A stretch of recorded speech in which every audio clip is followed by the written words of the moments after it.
Just going to jump right in. Obviously, with a moratorium, the idea is we're pausing development to take a look at our development standards and our requirements for multifamily development in this case. And so I'm going to start and just do real brief about what we have currently. First off, just make sure we're on the same page of what multifamily is. Multifamily is a residential building containing at least 3 dwelling units. And I want to make a note that townhomes on individual lots are actually not multifamily. They are single-family attached. So so we're on the same page. Existing multifamily, we have 63 multifamily developments in Mesquite, 13,593 total multifamily dwelling units. It's an average of 215 per unit or per development. My numbers and those in your the packet that you got sent on Friday, they all add up. You'll see 1 or 2 variations on the decades, but it's all pretty close. But you'll see prior to 1960, we had no apartments in Mesquite. In the 60s and 70s, they started. The 80s, they boomed. There are 31 apartment complexes, basically half of what we have built in the 80s. In fact, 23 of them were built in 1983 alone. So that was a tremendous year for the multifamily industry in Mesquite. Also wanted to indicate the average appraisal district value is $10,579,000 for the multifamily here in Mesquite. In terms of our existing standards, not very many of our complexes, not a very large proportion of them were built under these standards. But we have 3 districts, A1, A2, and A3. A1 has a maximum density of 25 dwelling units per acre, A2, 18, and A3, 12 dwelling units per acre. I skipped over that first bullet. I want to go back just so you're aware. We have an annual licensing requirement for apartment complexes. So each year and each time it's sold, so we start as soon as there's a new owner, we'll assess the licensing fee that we charge. It's $13 per dwelling unit in their complex. That's used to help us run the inspection programs and so forth that we have for apartments. We have a minimum dwelling size of 725 square feet. We require 50% of the buildings to be brick or stone. A minimum open space requirement between 30 and 40%, depending on which district it's in. But that open space is without regard to the nature of the land. So if they have a nice detention pond and some floodplain, and that's on their property, they can count that currently toward their open space, even though it may not be very usable for the people. In terms of outdoor facilities, we do require 1 swimming pool and 1 playground. When they get above 150 units, we require additional pools and playgrounds. And then we require 50% of the parking to be covered. So that's kind of a quick overview of what we've got. I'm going to get into possible requirements for new development or redevelopment. Jeff. Okay. Before possible requirements, annual license. How did we come to $13 per unit? And when did we do that? That $13 has been in place, and I'm sorry I didn't check the exact date on that. I think it was increased a few years ago. It's something that's crept up over a period of time, but it's been $13 for a few years. We did not propose a change in that with some of these new fees this year. And the fee per dwelling unit, what is it intended to fund or partly offset? Yeah, we have one inspector in building inspection whose primary job is to deal with apartments, both our routine inspections as well as responding to complaints that we get from residents and so forth that, their heat's out or they don't have any hot water or something like that. Primarily, it's his job. Others certainly help out, but it's to help cover the costs of operating an inspection and program for apartments. For a code inspector? For code issues, yes, sir. Okay. Both code and building. Yes, Tandy. So we have one person that's taking care of that? Primarily, yes, sir. And is he able to get to all 63 apartment complexes per year? Truth of the matter, no. Some years, including 2018, we will not get to all 63 complexes this year. So then we might want to look forward, maybe raising this so that we can afford another inspector so that we can make sure this gets done then. Yes, sir, that would be an option. All right, thank Some you. ways to enhance that program. Mayor Pro Tem That, and that percentage of covered parking is regardless of how many units? Yes, sir. Okay, thank you. Go ahead, John. All right. I'm going to talk about districts and density here first. We have 3 districts. I told you A1, A2, and A3. The A2 district, we can keep it. I'm not, I'm suggesting we go down to 2, just a higher density district at 25 units and a lower density district at 12. The 18 in the middle is not heavily used. Most of them, truthfully, are more in the A1 range. If you want to keep a third option, we can. I'm just suggesting that we don't. These densities are maximums anyway. And they're maximums. Somebody who, for whatever reason, if we got rid of the middle density bracket, wanted to develop an 18-unit apartment complex, they could. Yes, They sir. would just be based on, they would be on that higher density 25 maximum zoning bracket, right? That's correct. Okay.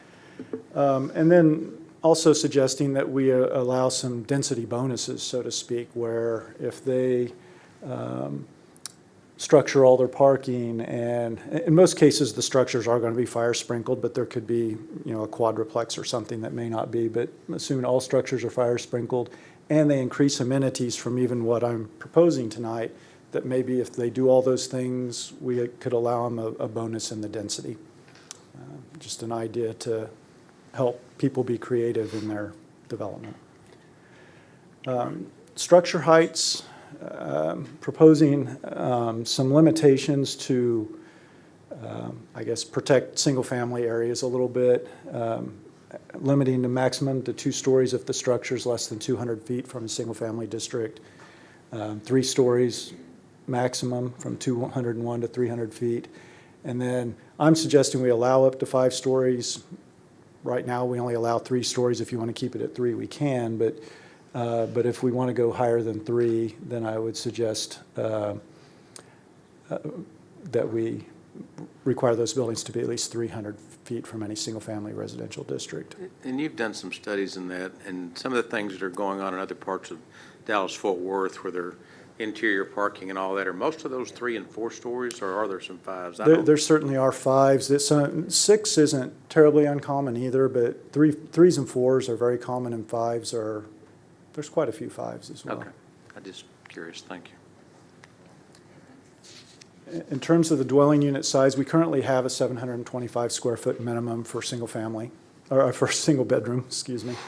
I'm suggesting we currently prohibit efficiency units. I'm suggesting that we could allow up to 5% of the units to be efficiency units with a 500 square foot max minimum. Also suggesting, again, these last 2 are a little bit of something to help with concerns from the school district primarily. Maximum of 5% of the units could be 3 bedrooms or more in any complex, and that a minimum of 50% of the units in a complex must be 1 bedroom. Again, accommodating young adults, young married couples, retired married couples, and limiting maybe the number of children in any one complex.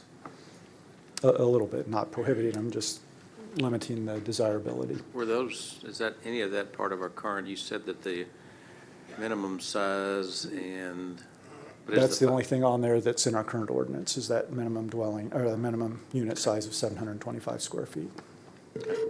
Thank you. Suggesting some outdoor amenities. First off, that they must be gated, that they have minimum open space requirements, and that those requirements be proportioned to the number of units. Currently, it's based on whether it's A1, A2, or A3 zoning, and as Mr. Miklos pointed out, those are maximums, so it's not really proportionate to the number of people that may be living there like it should be. So we think it ought to be based on the number of units, and not allow anything in drainage and floodplain areas to be counted toward that open space. And then that create essentially a menu from which they can choose a certain number of other outdoor amenities. And I have a list there. Now, those would be also based on the number of units. If they have over a certain level, we'll want to add to how many of those outdoor amenities they must have, like maybe 2 pools or a pool and a tennis court or volleyball court or something like that, though, when you get large enough. So again, the amenities outdoors are directly proportionate to the number of people. Indoor amenities, same kind of idea, have a menu, require them to provide a certain number of those. And again, that would also have some sort of standard built in based on larger complexes, and also things like fitness rooms. We don't want one treadmill and call that a fitness room. It needs to be proportionate to the size of the property. There you go. Yes, sir, go ahead. Question, maybe a question of legal. So, not that I'd want to go back and make older complexes do all of these types of things. I want to be reasonable, but would there be some legal ability for us to, or is there just a grandfathering in that we couldn't eventually require over a period of time some of these, like what's the previous one you just had up there before that one there, of amenities? If you pull that one back. If we could do at least require some of those things, give them a period of time for some of our previous or current complexes to have to work towards. Do we have any legal ability to do that, or is that all grandfathered in? Yeah, I think that'd be very difficult. I think we'd have issues with doing that. Now, there could be triggers if there's some reconstruction on the site, for example.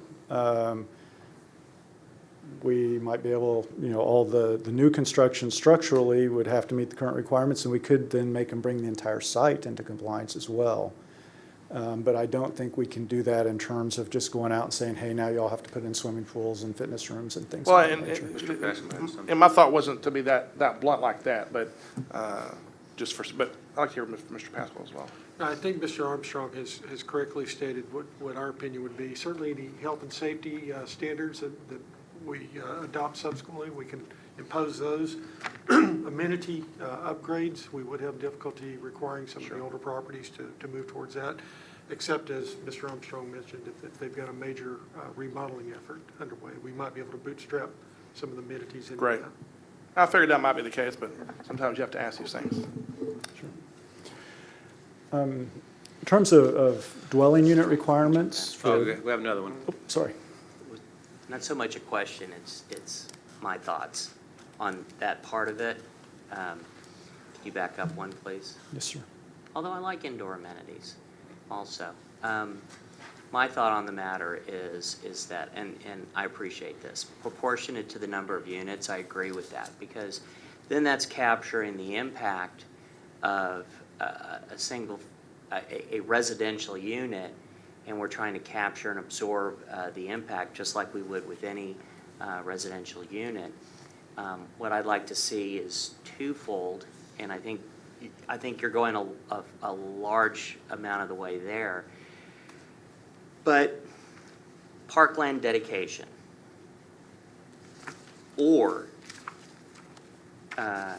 amenities that serve the apartment complex improved, or a fee in lieu of both, but only if the council approves that instead. And I'm not saying that I can even envision a time when we'd be okay with no green space or less green space. I'm just saying that we don't know everything that may come in front of us in the future. So we would require a certain amount of parkland dedication or private amenities that equal the same number of acreage per residential unit capita, then provide us with the ability to vary those terms if council decides to approve that. But one thing that I did not see and I would like to see on here is a park maintenance fee as well. And let me explain what that is. And I've seen this in many communities. Regardless of whether they have private amenities or they've dedicated parkland dedication per an ordinance, there is a need to capture the maintenance of those new parkland areas or adjoining parkland areas that see an additional impact from those residents, new residents. And I think it's incumbent upon us to absorb and make provision for that. I'm not looking at some exorbitant, prohibitive park maintenance fee, but I'm looking at a park maintenance fee that'll help supplement, will pour into our park department fund on a yearly basis so that we can both maintain and upgrade our current parks and the future parkland that hopefully we'll have dedicated per development to make our parks better, to make them and to make them always maintained. So I'd like to see a parkland maintenance fee provision added on to this as well, but not a prohibitive fee. Okay. I'm not looking to make this a totem that we would stop development of apartments, but something that would be realistically and based upon your studies that would help capture the maintenance of parkland. I think before he goes on, you've been reading ahead. In about 3 slides, Mr. Armstrong may Oh, he did, makes that suggestion? He may have some suggestions He may have along. that. Well, good. Just so you know. I always skip a few chapters, sorry about that. No problem. That's great. That's good comments. I appreciate it. I will talk a bit more about that in a moment. Thank you. In terms of dwelling units themselves, we're proposing that each dwelling unit have a security system, have washer dryer hookups, and that we set some standards for number of bathrooms based on number of bedrooms. And you can see the list there. I won't read them all, but as you increase bedrooms. Now, I don't know that we have any 5-bedroom units in town, but you never know what might come down the line. In terms of parking, proposing that there be no parking between the buildings and any public street, except perhaps we might want to allow for leasing offices for the visibility of that for people who are new to town or whatever, to be able to find it a little bit easier, find places to park in the leasing office. We currently require 2 spaces per dwelling unit, and we continue to recommend at least one of those spaces, 1 space per dwelling unit, be covered. And I appreciate this. What about, and I know it's a smaller number, but I was looking through here at some of the apartments that do have 3 bedrooms. You know, does 2 parking spaces, is that sufficient for the 3 bedrooms? I realize there may be children in some of those, but it just kind of struck me real quick there. I think it is. It's kind of the same, single-family homes, we require 2 parking spaces off-street covered. Again, I think that's a standard in place. Some cities actually do less for multifamily because of the larger number of single people that live in them and so forth. A lot of them will do 1.5, for example, per dwelling unit. I'm probably a little sensitive for parking for both single-family and multis. That's why when I saw that, but that makes sense. Thank you. In terms of the covered parking, we think we ought to increase the standard of the carports that would be allowed if we're going to, by requiring the support columns to be encased in the brick or stone to match the building, that there be a roof pitch. I'm suggesting a minimum 4 to 12, and I just gave you a little diagram to give you an idea of what that looks like. And that the roof peak must be centered. We don't want a 4 to 12 roof pitch where it's all one direction and slanted backwards, but where it's centered over the middle of the carport.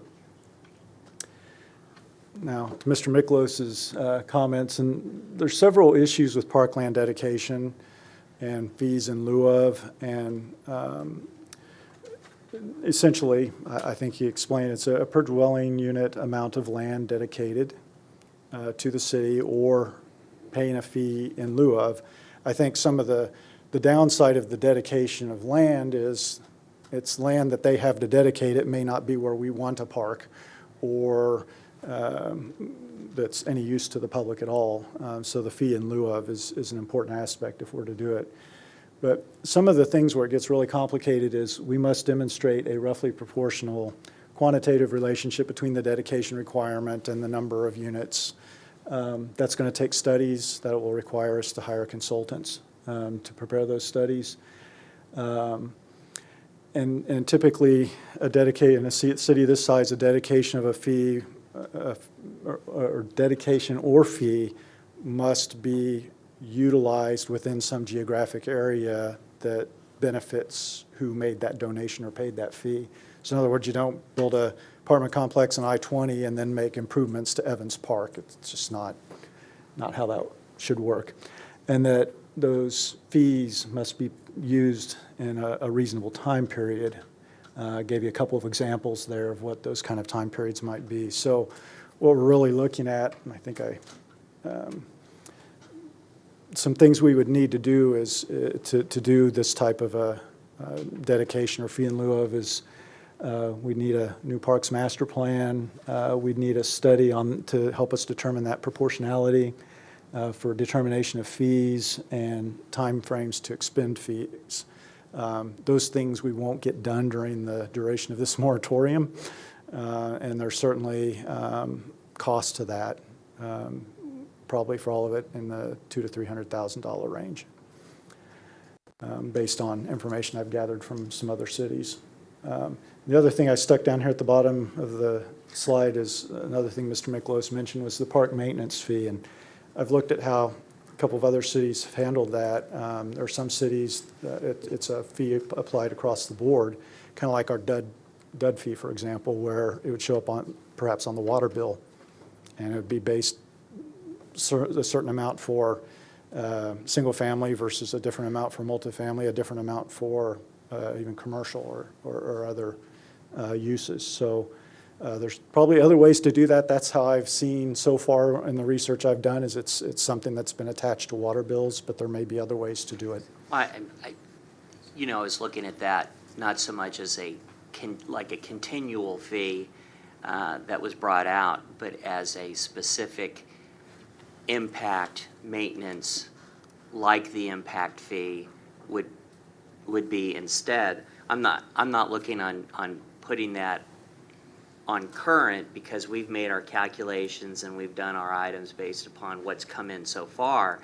But in future development, as they come in, to calculate the impacted need for maintenance, and not looking at it as an annual because we're just creating an annual fee to do that, but a one-time impact maintenance fee per unit to do and to pour into a fund that they can then be, just like you're saying, paid out within a certain period of time so that it has its impact. And maintenance is, not only just maintaining what might be pre-existing, but also repair, rehab. Like we have Kids Quest, for example.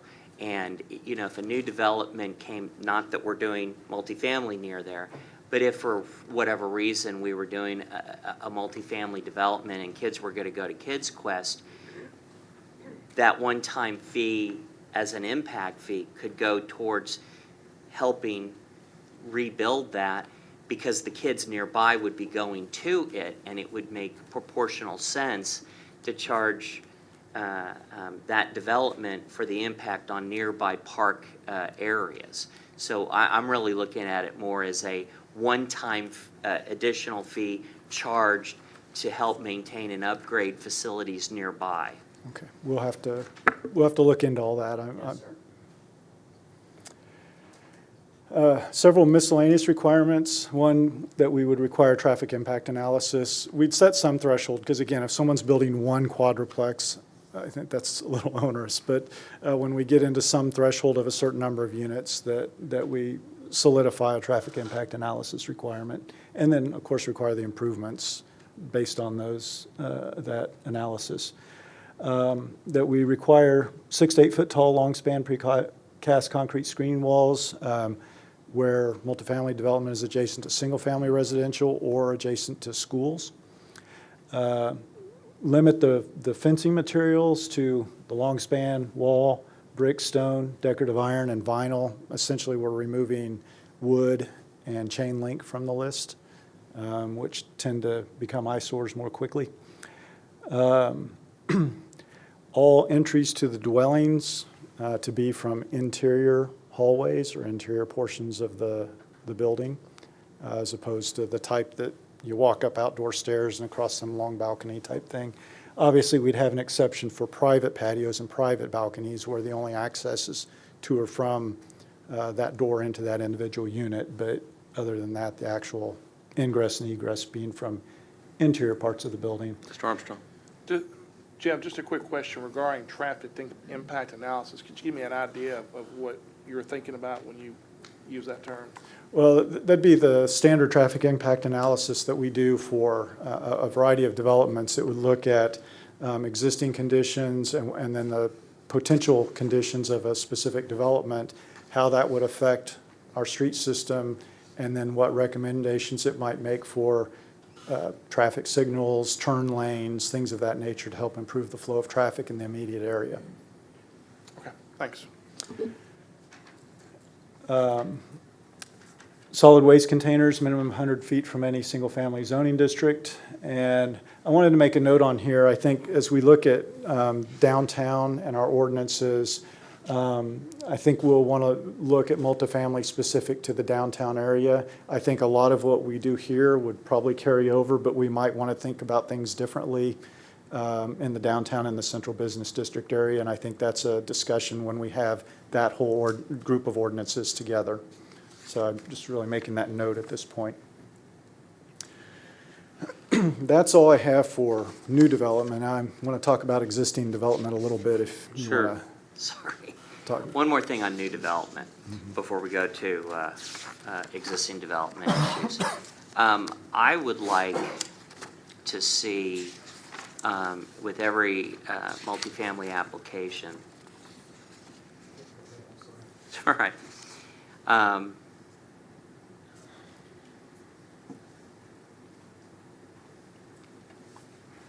a school impact analysis that an applicant would have to provide a third-party school impact analysis prior to application, and then I would like all applications for multifamily to be forwarded to the appropriate school district, whether it's MISD, Forney ISD, Crandall ISD. I think we even have a little Dallas DISD, for their recommendation. Now, the recommendation obviously is non-binding because we're not going to be providing them with our legislative authority. But in every opportunity, every case, I'd like them to review it and provide their recommendation to us about that impact prior to the Planning and Zoning Commission and the City Council making a decision on it. Got it. We'll look into that. Yes, sir. Any other questions on new development? One question. Yes, Mr. Burrows. Yes, sir. I may have missed it. Are we requiring, excuse me, apartments now to be fully fenced all the way around it with one access in and out? I mean, with the automatic gates and stuff? Not currently. What I put in there as a proposal is that those developments be gated. Just So- gated at the front, but are we still going to fence around them? Yes, Or- typically that's how for gating, we would have it fenced and then gated at the entryways. Okay, thank you.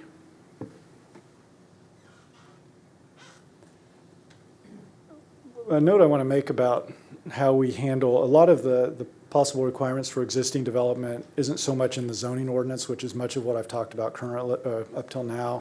A lot of that gets into some of our other property maintenance codes, building code issues. And our part of the city code that addresses a lot of the things I'm going to talk about, I learned from our building official, Travis Campbell, much of it was written in the 60s when we had very few apartment and other things. There's been some modifications, but frankly, a lot of what we're doing is 50 years old. So it's time to look at these things. One thing I might suggest, and I'll take obviously guidance from you at the end of it, but a lot of what we do to existing really isn't the subject of this moratorium. The moratorium is preventing new development and new permits and things. So we might want to break this into two pieces during this moratorium period, look at the new and redevelopment portion that I've already gone over, and then come back to you when we get done with that with some of the stuff I'm about to talk about. But again, I'll take your direction on that after you have a chance to look at it. Some of the things is maybe an enhanced apartment inspection program, and you already hit one thing that would be nice is more resources to do that. But some things we can do aren't necessarily people-driven so much, but things like posting apartment inspections online and making them available to all city departments. Yeah, I think there would be some accountability with having those online, and people making choices would have the ability to see what different complexes are doing. Enhancement of repeat offender enforcement, and I'll talk about a little bit more about that in a while, but we have certain apartment complexes that we go out there over and over for the same things, and maybe we can do things to deter that. And establishing reinspection fees. Right now, when we go out and do an inspection, tell them, okay, all these things need to be corrected, we'll be back in 30 days, and we go back in 30 days, and they still might have half those things that aren't fixed, and so we have to go out again. That licensing fee is really part of that first inspection and then follow-up. But we believe it would be appropriate to establish a fee that if we go back out and they haven't got it all fixed and we've got to go back out again, that we charge them for it. So, in terms of apartment maintenance, there's certain ones that have a lot of heating and cooling problems. And if we have several notices in a 12-month period and we get some evaluation from a qualified person, that we get to hit a point where we can say, okay, enough patchwork, you're going to have to replace the entire system. And so I think that's one thing we'd like to look at doing. Provide guidelines for tenant relocation. Sometimes we just flat get to the point where this isn't right for this person to be living here anymore. You need to find them a better unit. We want to create some guidelines for that, some time frames based on whether it's a true life safety thing or just a real nuisance. And then the last thing is really to protect those residents. I don't know how aware of this issue you all might be, but there's a lot of, I'll call them predatory towing companies out there that are towing, particularly from apartment complexes. And just a quick anecdote, I have one employee who this happened to. He knew enough that he had to pay the $300 to get his vehicle out. He did it right away so he wouldn't get charged the daily fee for storage, and he knew enough about it to go fight it, and he got his $300 back. I think most people don't. And even if you do, for someone to pay $300 so they don't get those additional fees, they may not have that $300 right then. And we need to do some things. There's some state laws, but we can't really enforce those unless we put them into our ordinances, and I think we need to. And I'm dusting off some old memory. So is that what is typically called a tow hearing? When you challenge the legality of the tow to get your tow fee back? Essentially, that's what people are having to do. I think we can set some things in place. So right now, people will have to go to the JP court to do it because we have not incorporated it in our city ordinances. If we incorporated it within our city ordinances, then they would be allowed to file for a tow hearing in our municipal court. Is that right? Honestly, I'm not that deep into it to be able to answer that with certainty, but that may be a possibility. Okay. Well, I just think, for our citizens, the ability to file for a tow hearing to challenge an illegal tow in our municipal court and to have those matters posted online so that people would know how to and could file to challenge an illegal tow, I think would be helpful to a lot of our apartment residents. I have a very long list here, and some of these things we certainly do already, but we just want to be real clear that all of these kind of things, property maintenance standards, we need to be on top of, and there needs to be an expectation that all of these things are being looked at and maintained and upgraded when needed or taken care of. We need some guidelines down here toward the bottom. We need guidelines and requirements for sewer leaks and cleanup. We need vacant structures to be maintained. We have a problem with complexes that stop utilizing, say, a pool house or a storage building, kind of gets into disrepair, kids bust out windows, but they don't want to tear it down because they might need it someday. We don't want them boarding them up, and that's happening sometimes. We want it to look like a good functional building, whether they're using it or not at all times. And then we need some guidelines for mold abatement as well. So that's really what we have proposed to help deal with and improve some of our existing multifamily developments. And again, we'd like to maybe pick all this up when we get to the end of that first part and bring these back to you in the spring or summer.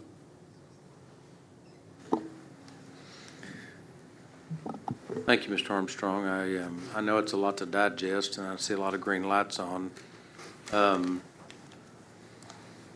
We've also got another item on the agenda, but we can go quickly around.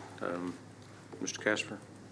Thanks, Mayor. Jeff, my thoughts are this is really the brunt of what needs to be done, the existing apartments.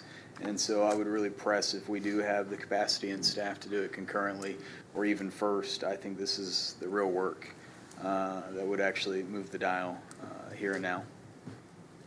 Thank you. Councilman Burrows? I just want to say thank you for the city manager and his staff for putting together this packet of all the material that I asked for. It was very well done. Got a lot of stuff to look at here. And I just totaled up. We have 63 apartment units. And I took the top 11 units, 11 apartment complexes, and they range from 1967 to 1983. In just those 11, we had 4,639 police calls, 316 arrests, resident arrests, and 757 ambulance runs, just to those 11 complexes. That tells me that, maybe management, maybe we need to be looking at management. Maybe management's not doing a good job when they're, taking applications for these people to move into these apartment complexes. I don't know if there's anything the city can do, but if there is, that's just a lot of police tied up, each complex is basically a neighborhood. And we have one apartment complex, we had 795 police calls in 1 year to one complex, which is a neighborhood. So, we have got to do something to pull these police calls down. Our ambulances are being tied up. And then, but I look here at some of our, one of our newest apartment complexes. And so it's not just old apartment complexes that we're having this problem with. But we have one that's built in 2015 that we had 176 police calls, 32 ambulance runs, and 19 arrests. So, I'm not sure what the answer is, but it's definitely something we all need to think about and try to figure out something to do to take care of this problem. It doesn't matter what the apartment rent is, it doesn't look like. They range, there's good and bads on the apartment rental. Thank you all very much for getting this information for us, because it definitely opened my eyes to a very big problem that we have. And it's not so much, we've got this is the root of our problem here, is our old apartment complexes. And that's what we're gonna have to get this under hand. Thank you. Thank you. Councilman Miklos? Thank you, Mayor. I mostly agree with Councilman Casper, and I appreciate the Deputy Mayor Pro Tem's comments, and would emphasize, Mr. Armstrong, that I do not want the discussion about standards for our current apartments pushed to the back. I want that to be done as soon as and currently, because our existing residents in our apartments deserve better, and are depending upon us to make sure that we do better. So I don't want that to be put afterwards, and I apologize to staff. I know that's adding an additional burden, that you would need to do both things at the same time. I think that what I would like to see is the new standards in place for health and safety, and the zoning, and the land use, and the impacts, all working together, all fitting together, and all done as soon as possible and within the moratorium period. And I know that's a lot, but I think that we can do that. I think that our current residents, and I agree wholeheartedly with the Deputy Mayor Pro Tem, that it's not a magic balm that will completely solve the number of police visits to our apartment units. But the better that we do, and the better that we provide for our current apartments, new and old, then I believe that that will work towards a reduction in re-inspections, a reduction in police calls, and a reduction in ambulance calls, and that we'll be providing our citizens with that upgraded standards for the apartments. And it will also put in place those standards so that when we see, and I believe that we will see, redevelopment of our units, that they aren't slipping in under the wire on our health, safety, and welfare requirements, that we put those in immediately or as soon as we can under judicious studies, so that all of these provisions are in place as soon as possible. So to make my long statement short, I want both as soon as possible. Thank you. Mr. Archer? I'm gonna concur with the Deputy Mayor Pro Tem and Councilman Miklos. There's no question we've got some opportunities here for some great new standards to put in place. I like the traffic impact analysis. Let's make sure that in the future we put an apartment complex where it's not going to be a burden to folks getting around in that area. School impact. Many of the previous joint council school dinners we've had, over and over, we've oftentimes heard our colleagues across the street express to us, please work with us on future apartments. Please collaborate and cooperate with us on that. So I think that's good. So yes for future standards, for future complexes. At the same time, Deputy Mayor Pro Tem, thank you for your wisdom in pushing to get this study, because it's definitely opened my eyes. I thought I knew a lot already about various complexes, but good night. Just on building violations, you came up with some numbers, Tradewind 57, Princeton 30, Spanish Courts 49, on and on and on. That's just on the building part of it. And we got one guy doing a majority of that on the police calls. I look just on this year, just on police calls. Fire violations.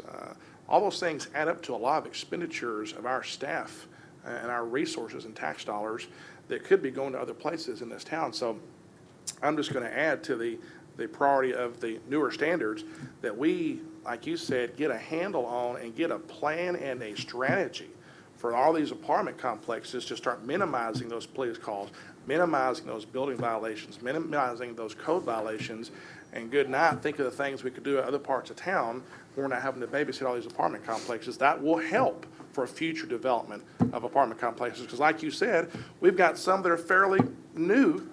They're having problems as well, and we got to stop that, or we'll have the same problem for our next apartment complex down the road. So that's it for now. I like the annual license fee going up a little bit, the park maintenance fee, that's all good stuff.